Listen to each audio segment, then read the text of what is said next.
Welcome to this chemistry lesson, where we will learn how to balance the combustion reaction of dimethyl ether CH3OCH3.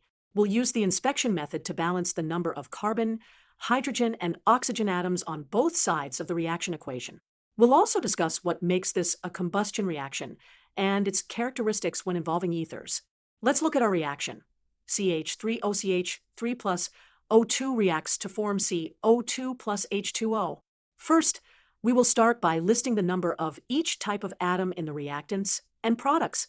First, let's balance the carbon atoms. In the reactants, we have 2 carbon atoms, and in the products, we have 1 carbon atom in CO2.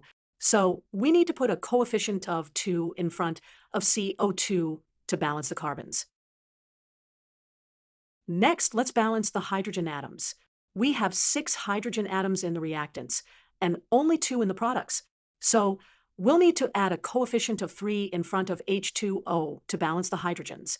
Finally, we need to balance the oxygen atoms. In total, we have 2 oxygen atoms from dimethyl ether and another 4 from oxygen gas on the reactant side, making 6 atoms. But on the product side, we have 7 from the last step. We add a coefficient of 3 in front of O2 to achieve balance. This reaction is a combustion reaction because it involves oxygen and releases energy, usually in the form of heat, by completing the oxidation of an organic compound to carbon dioxide and water.